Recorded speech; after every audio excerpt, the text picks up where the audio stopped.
Praise lord. ప్రభువును ప్రియరక్షకుడైన యేసుక్రీస్తు వారి ఘనమైన నామంలో లెక్కించలేని స్తుతులు స్తోత్రాలు వందనాలు తెలియజేస్తూ ఉన్నాను.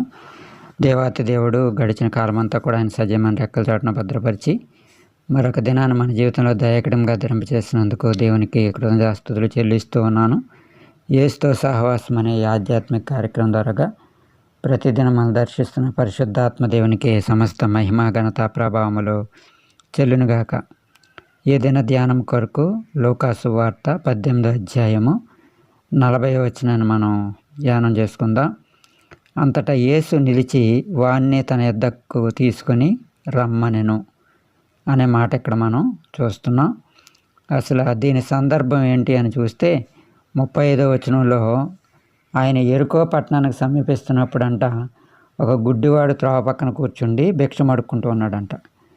జనసమూహము దాటిపోతున్నట్లుగా చప్పుడు విని ఎవరు ఏంటి అని అడిగితే నజరేయుడని యేసు ఈ మార్గంలో వస్తున్నాడు అని వారితో చెప్పారంట.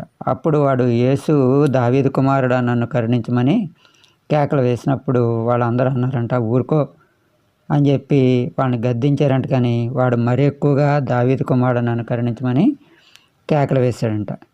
అప్పుడు యేసు అంతటా నిలిచి వాడిని తన యొద్దకు తీసుకొని రమ్మన్నాడంట. వాడు దగ్గరకు వచ్చినప్పుడు ఆయన నేను నీకేం చేయగోరుచున్నాను అని అడిగాడంట. అప్పుడు ప్రభువా చూపు పొందగోరుచున్నాను అన్నాడంట. అప్పుడు యేసయ్య అన్నారు చూపు పొందు, నీ విశ్వాసమే నిన్ను స్వస్థపరుస్తుందని వాడితో చెప్పినట్లుగా వెంటనే వాడు చూపు పొంది దేవుని మహిమపరిచి ఆయన వెంబడించినట్లుగా ప్రజలందరూ కూడా దాన్ని చూసి దేవునికి స్తోత్రం చేసినట్లుగా మనము లూకాసు వార్తలో చూస్తాం. అసలు ఇతను ఎవరు అనేది చూస్తే మార్క్సు వార్తలో మరి 10వ అధ్యాయంలో 46వ వాక్యం ఉంటుంది.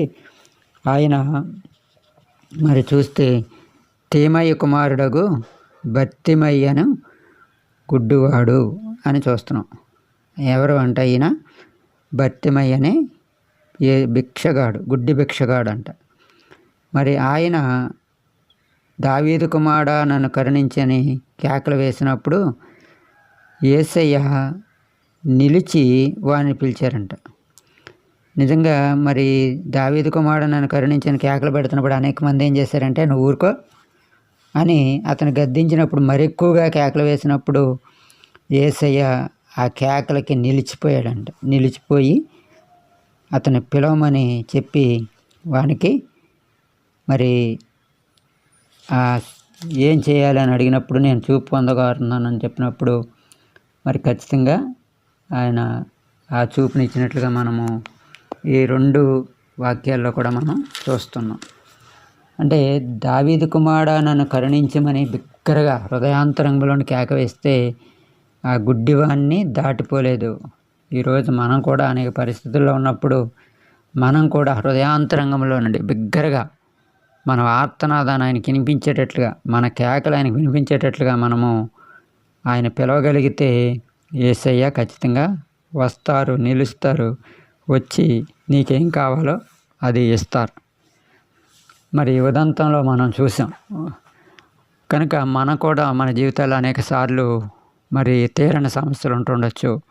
వాటన్నిటి విషయంలో దేవుని సన్నిధిలో మనం గోజాడి ప్రార్థన చేసినప్పుడు బిగ్గరగా పిలిచినప్పుడు దేవుడు ఖచ్చితంగా మన అవసరతలన్నీ కూడా తీర్చగలిగిన దేవుడు. అందుకని అడుగుడు మీకు ఇవ్వబడును, తట్టుడు మీకు తెరవబడును, వెదుకుడు మీకు దొరుకును, అడుగు ప్రతివాడు పొందుతాడు అంటాడు. మరి తన విశ్వాసంతో పిలిచాడు యేసయ్య, నిలిచి అతని యొక్క మరి ఆ గుడ్డితనాన్ని పోగొట్టాడు. మన జీవితాల్లో కూడా ఏ లోట్లు అయితే ఉన్నాయో ఆ లోట్లన్నింటి కూడా తీర్చడానికి ఆయన సమర్థుడని విశ్వాసంతో మన గట్టిగా మరి కేకలు వేసినప్పుడు మన ప్రార్థన, మన విశ్వాసము ఆయన నిలబెట్టి మన అవసరతలు తీర్చేటట్లుగా ఉండగలిగినట్లుగా దేవుడు ఈ కృపావాక్యం మన వెనుకల్లో దీవించి ఆశీర్వదించునుగాక.